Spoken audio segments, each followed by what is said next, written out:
Hello, hello, hello. Welcome, everybody. I am so excited to be with all of you today. Right now, we have an incredible session coming up. If you were in my last room, I was telling you these are two of my favorite humans on the planet that you're going to get to meet and learn from. Cherian, Koshy, Nathan, Chappell. I feel like neither of them really need an introduction, but I need to know who I'm here with. So, can you please let me know in the chat who you are, where you're calling in from, how you're doing? Like, I would love a good, like, GIF, GIF, whatever it is, or an emoji accompanying your name. I need to know. It's 1 p.m. here in California. I have been going since 5 a.m. and somehow still have energy, although I might be losing my voice, but I am just so thrilled to be here with all of you. We still have so much goodness coming today. Okay, I love this. We have Tampa, Canada, Connecticut. I saw California early on. All right, keep it going, keep it flowing. I love it. We have 200 and almost 40 people already here with me, sticking through. This session is going to blow your mind. There is so much incredible insight coming from these leaders in our space. So let me tell you a little bit about them.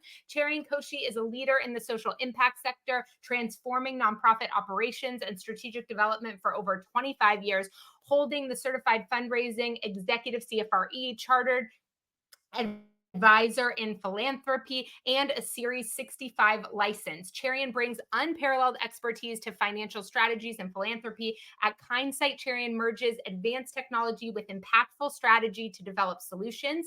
Nathan Chappell is the co-founder of Fundraising AI, really the true original founder of it, and chief AI officer at Virtuous. He is widely recognized as a leading authority on the intersection of artificial intelligence and philanthropy. He co-authored the award-winning Generosity Crisis and Nonprofit AI. We're going to need to drop the book in the chat. And his 2018 TED Talk on AI and the future of generosity was among the first to spotlight its role in social good. He founded Fundraising AI to promote responsible and beneficial AI adoption in the nonprofit space, and his insights have been featured by NPR, Fast Company, Forbes, the Chronicle of Philanthropy, and the Nonprofit Times. Both of these leaders in this space care so deeply about this sector, about all of you, and ensuring that we are adopting and learning about AI really through that responsible, ethical, and beneficial lens. So I could not be more honored to get to welcome up to the stage two of my very good friends. You guys take it away. Give them some love in the chat. I'm going to need a little bit more energy from the GIF crew or the hands or the emojis, whatever it is that you need to. Oh, there we go, Kent. Thank you for that. While we welcome Cherian and Nathan to the stage. So give them some love in the chat. Guys, come on up, kick me out of here, and take it away.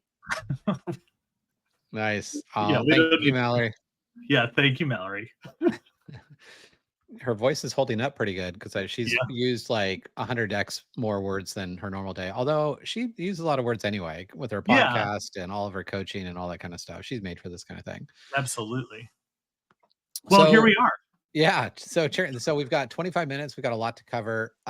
We're just talking backstage. Cherian, why don't you tell the origin story of this? Because it's something that's been a little understated, but it's like a really impactful thing that we've done.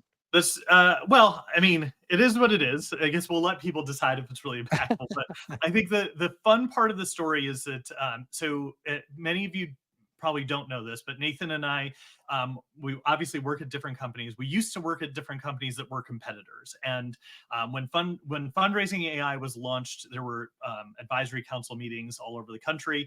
And one of them was in Washington, D.C. at the Bridge Conference. And Nathan brought up this study about consumer perceptions of AI. And later that day, we ran into each other on the streets of DC somewhere, and we were talking about this, and we said, there's no study of donor perceptions of AI. Like, nobody has asked that question. And so we said, if we were to try and figure out how to do this with the organizations that are out there and trying to figure out like how to do this research, it's going to take years. It's going to take a lot of money. Why don't we just do this? Like, the two of us, let's just do it and just get it done. And so like a month later, we published the 2024 study, which you can get online. It's completely free. You don't have to enter an email address or anything like that. You can get the data set. It's all done. And so now we've got the 2025 data set, and you are literally the first people Yeah. who are going to see the results of it. And that makes it the first longitudinal study of donor perceptions of AI, which Yeah, is super cool. it's an amazing story because I mean I hold Cherian in such high regard, and we'd always had this good relationship, and I always feel like we should do a public service announcement with this because we were literally in the middle of a street when I remember like at this like weird moment of like we've been talking about AI and fundraising so much, and we made so many assumptions about how nonprofits should and shouldn't use it, but like we stopped in the middle of the street and we're like, but who's asked the donors? Mhm. And sure enough, no one had. So I mean, Cherian, for all intents and purposes, like a major hero of the study of like sourcing the survey responses. He'll talk a little bit about that, putting together the initial analysis. And so we're excited to be able to share with you today the highlights of this study. And then, of course, everything will be open source and free for you to download. More than anything, I think we really hope that this does inform your AI strategy moving forward, rest of 2025, definitely 2026, because I think what we've learned through the study now 2 years, but this year specifically, it really ratifies this idea that I guess, that this is not going away. It's not a fad, that donors are very aware and have very clear perceptions and ideas on how and when and in what way AI should be used for nonprofits. So we're really hoping this guides some behavior. It's not just like a cool thing or a nice thing to have. Exactly.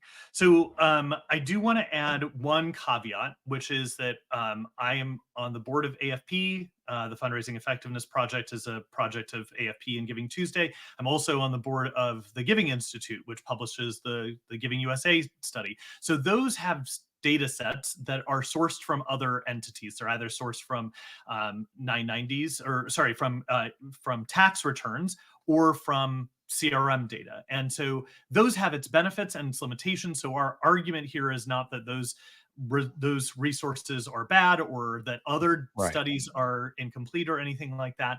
What we did to kind of approach this was actually not to source our data from CRM. So you're not getting data from um, a donation platform. You're not getting it from tax returns. What you are getting it from is from everyday donors. So we survey donors all across the country. So apologies for anyone who's not out, anyone who's outside of the United States.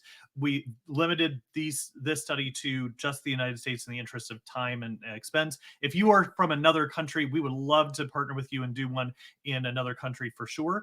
But this is the majority of people in this study are Gen Xers. They're people earning about $100,000 and giving around $500. So they're your everyday donors. And here's a couple of the slides. You'll have access to all of these slides, but you can see here they're mostly middle-aged, a few people that are older, a few people that are younger, and then a few people who are quite a bit older. And you'll see here there's a little over 1,000 donors, 1,031 donors that we studied, and they self-reported their charitable giving amount. And these are, for most people, it's between $1 and $500, with a few people giving 500 to 5,000. These are the same numbers, by the way, that the Fundraising Effectiveness Project uses for their categorization of donation amounts. And very few people are in that kind of major, or what FEP calls the mega donors, which is more than $50,000 in giving. Anything? Oh yeah. So then with this donor sample, most people are giving to human services, a little less to health and medical. And then you can see all of these other areas. This is the same categorization as the Giving USA data. So those are the same categories that we use for that. What else, Nathan, on this stuff? Pretty I think that's straightforward. good. Yeah, I think Yep. this part is self-explanatory. I think we just continue to dive in. So we asked a series of questions, 15 questions, and the big question that we wanted to answer was, do donors think there's an opportunity for nonprofits to use artificial intelligence? Because if they don't, then we all shouldn't use it, and or really should rethink our strategy. So the big question was, do you believe that AI has the potential to significantly improve charitable organizations' effectiveness? And so from my perspective, now having spoken about this all over the country, is first and foremost, you can see yes, definitely, and yes, somewhat is a really big number. And that's, the majority of the number, I think it's, let's see here, 61%. Oh, no, sorry. So that's somewhere in the neighborhood of like 50 some percent that say can significantly improve an organization's effectiveness. And here's the takeaway that I offer, regardless of whether you choose to actively use AI.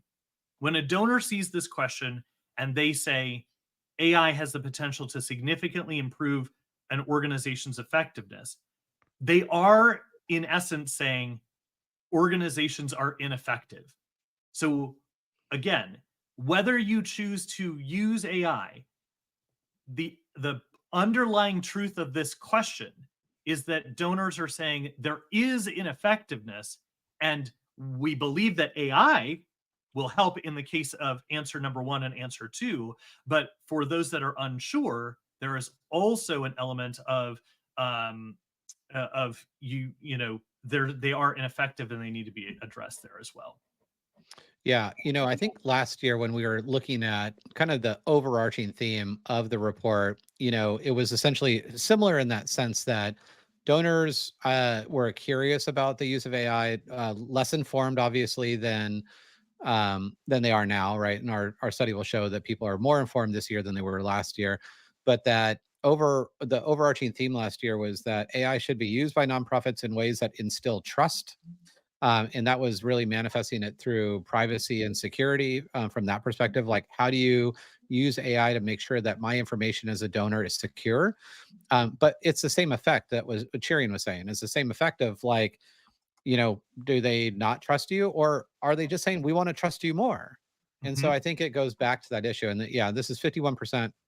So we are seeing a shift this year, that a shift from just blind, like, and use it to like on the back end of increasing my privacy and security working with you, to looking at 51% in this category are yes, definitely, yes, somewhat, saying that AI can significantly improve charitable organizations effectiveness. Now there's a huge caveat with all this data, especially this year, and so we can just peel back the onion there for you. Yeah. So the question then is, what do they think we could be more effective at? And that's the interesting part, especially for this year. 61% of donors say that AI can help enhance fundraising. So if you read the 2024 report, it was the answer was fraud detection. It Right. was defensive around, we think you could use AI to address some of the bad things that we see happening in nonprofits.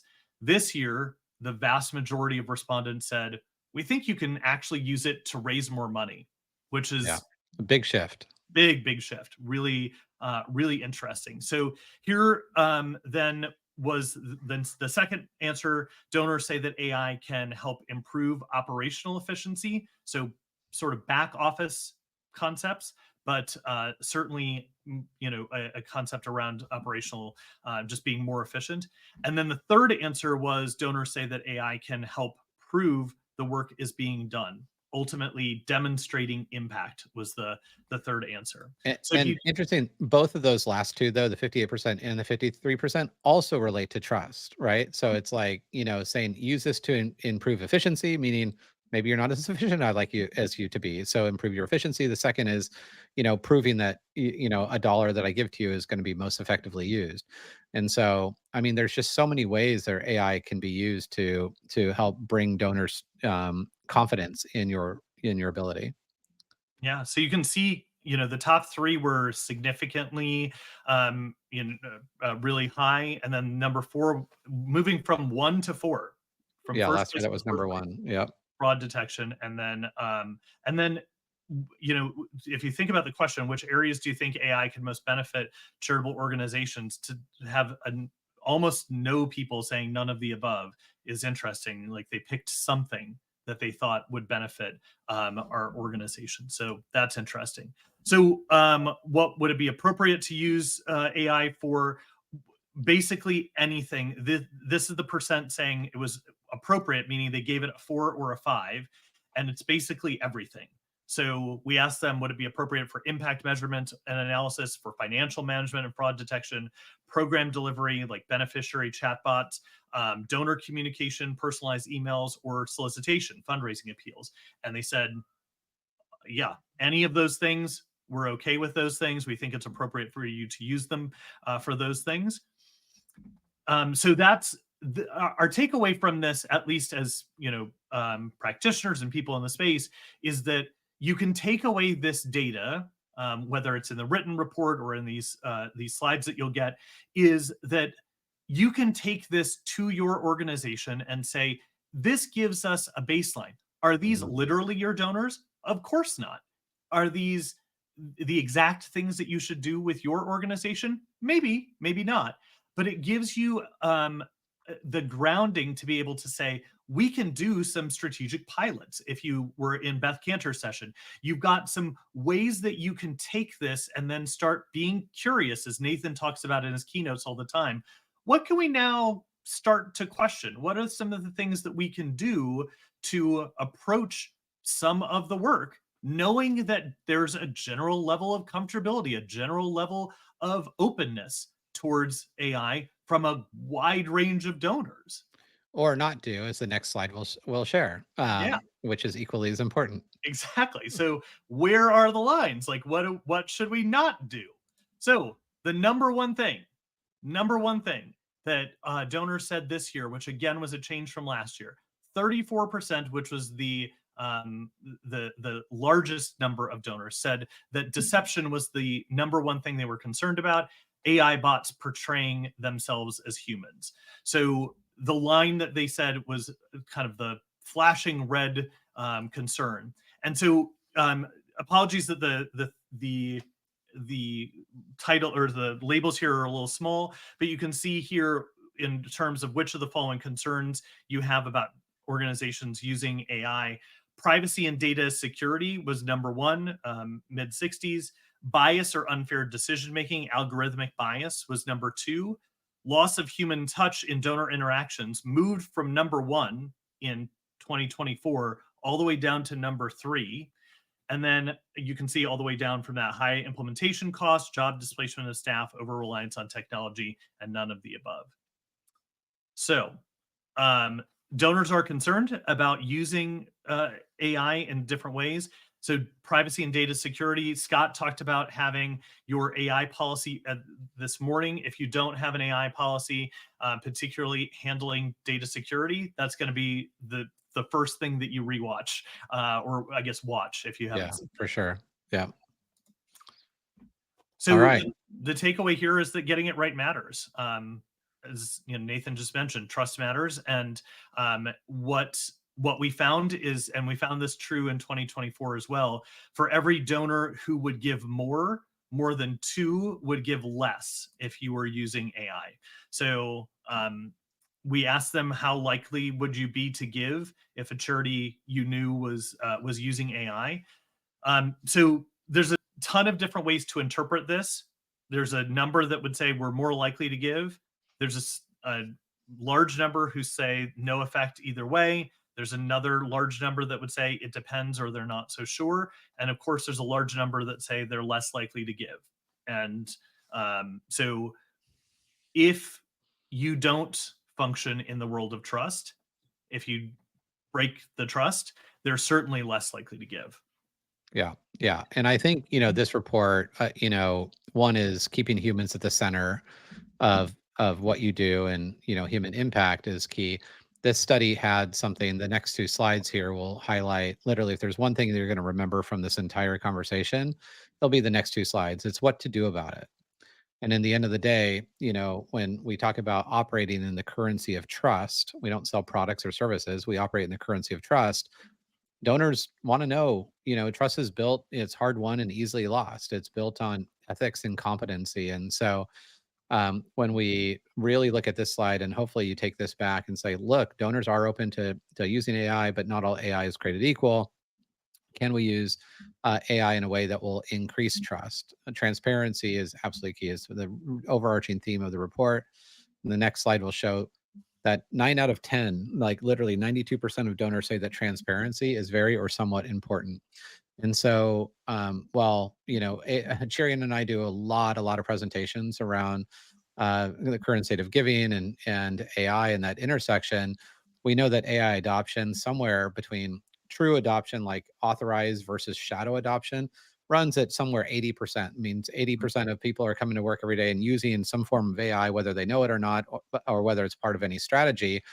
But and we haven't asked this question from nonprofits yet, but my informal surveys, because I do this when I do a lot of keynotes, is how many organizations have AI governance policy that guides the appropriate use, and might or might not say something like disclose the use of AI on our website to enhance the donor experience.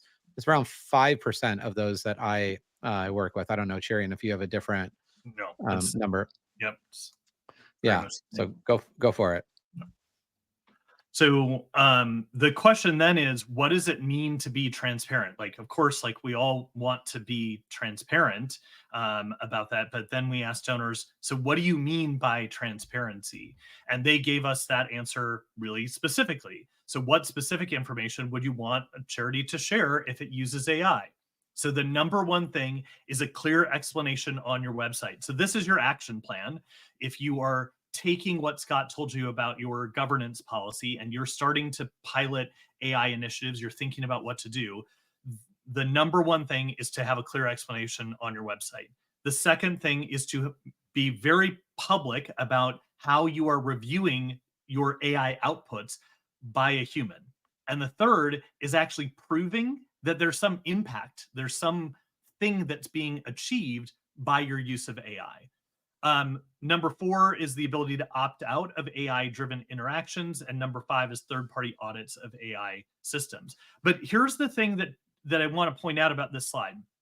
You'll see the last option was nothing would make me comfortable. And there's a huge drop off, meaning Right. they're saying like you do some stuff and we'll be okay. But very few donors are saying, don't ever use AI. Nothing would make me comfortable with your use of AI. Yeah. Very few donors are saying that. And to be honest, this is a low bar. When we talk about, the for-profit sector is kind of moving toward what is considered an AI first kind of mindset, meaning that they go to AI for everything before they hire someone, before they do anything. Whereas the nonprofit sector, we tend to hold on to the idea that human first, AI forward concept is that yes, AI can be formative in helping us amplify our mission and scale our impact, but that we need to be human first always. And so very easy, tangible takeaways here, not super complicated. So obviously AI is a very divisive issue. It's a divisive issue for all of us here. It's a divisive issue, obviously, for donors as well. So some of them thought very highly of AI uses, some did not. And so this gets into two factors. One is the factor of age, and the second is the factor of familiarity. Right. So as you think about how you're moving forward, these are two things to just keep in mind. Again, this is not your date. These are not your donors. So you will want to explore this within the DNA of your community and what this means for your community. But we want you to have this as direction.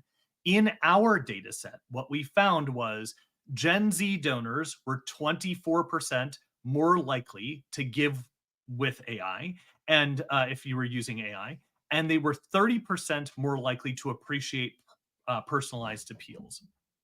So that was one factor versus baby boomers who were only 9% likely to give if you were using AI, and 15% appreciated personalized appeals. So at least in our data set, there was a big distinction between those two. That is not our like assessment of the data set. We're not imposing that upon the data. That's just how that data played out for this particular data set and how they answered those questions. So it's not to say that old people in general don't like AI or young people are, we're not making those value assessments. Those were just the correlations between the data points. Same as early days of the internet, right? Exactly. Same Yep. exact thing. Yep. So we put together some correlations on that just so you have that as well. And then so the other thing that you can think about is that familiarity with AI or your education of your community around AI can help drive adoption. 23% of those people who were familiar with AI were more likely to give, and 60% were more comfortable. So that with personalization. So that drove some significant change. And then 7% of people who are less familiar were more likely to give versus, and then 40% were comfortable with personalization. So a couple of slides for you on that as well. So we're going to end with talking about the 2025 playbook for you and what that means. So Nathan, you want to walk through this piece?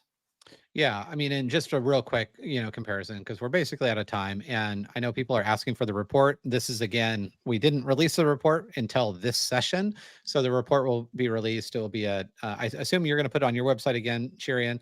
Yeah. It will also be at fundraising.ai under resources, and we'll send it out to our entire email list of, like, I don't know, 50, 70,000 people. 2024, fraud detection, concern, loss of human touch. Number 2025, enhancing fundraising and being concerned on algorithmic bias. And I think we're just being kicked out. So I think we're done. So I think we got one more second. So Okay. Here's your 2025 playbook.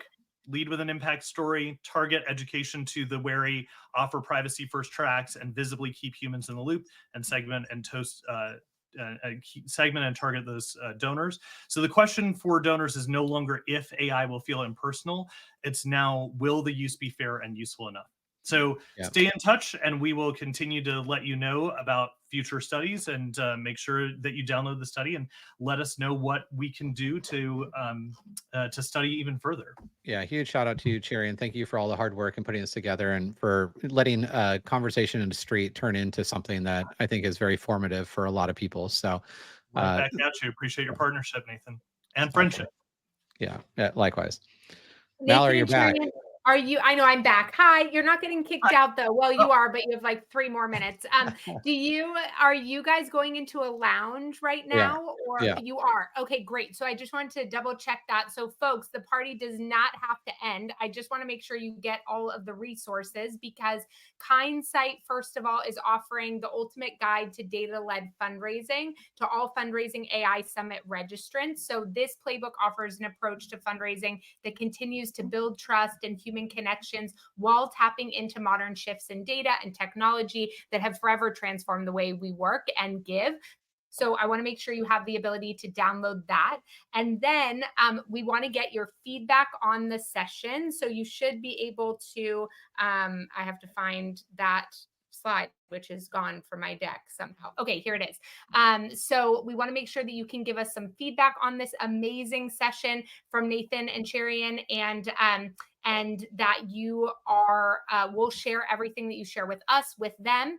And then we also want to make sure that you can go to the lounge with them. Like I already said, we want to give you more opportunities to talk about this. We know this was a lot of information super fast, and so you are getting spoiled with their time and energy right now. And in order to find them in the lounge, you can just go back to your main page, look at the lounge in the upper right, in the upper line. Y'all, it's the end of the day. Struggle. What is it called? What is it called? That thing at the top, the navigation bar. Okay, here we go. You can go to the top of your navigation bar, find lounge, look for the table with the name of the session, and go and chat with them about this. I wish I could run over to that session, but we also have an amazing next presenter on our stage as well. So thank you, Nathan. Thank you, Cherian, for everything that you both do to move this sector forward, to give us real actionable insights and not let us fall for any of the sort of like myths or limiting beliefs or shortcuts in order to make assumptions and then create self-fulfilling prophecies for this sector. I so appreciate the way that you both lead on really making sure that we're making data-informed decisions, finding out what people really care about, and then designing around those insights. So super grateful for both of your leadership and for that middle of the street interaction. So I'll send you over to the lounge right now, and we are going to welcome up Tommy from Bloomerang to take us from overwhelmed to overflowing. And AI that fuels year-end abundance. Okay, so there's a lot happening. The debate is still going on the Amplify stage. Building AI readiness is still happening, or it just finished over on the Impact stage, and now they are moving into supercharged leadership, how to embrace AI and lead what's next. And over here on our stage, we are moving into a very exciting session with our friends over at Bloomerang, from overwhelm to overflowing, AI that fuels year-end abundance. And we are going to be, I'm going to tell you a little bit about Bloomerang in a second, but we are so excited to have Tommy Vasek here to go over this with us. So this is actually my last introduction on the innovation stage for today, because I'm going to head over to speak on a panel next. But I couldn't be more excited to leave you with this incredible session. After I kick things off, Jen Lau will be here to guide the Q&A and will take over hosting the innovation stage for the rest of the day. Thank you so much for letting me be a part of your summit experience today. And don't worry, I'll be back here on the innovation stage tomorrow. So I'm going to head on over to our next session on the innovation stage. I would love to see you there.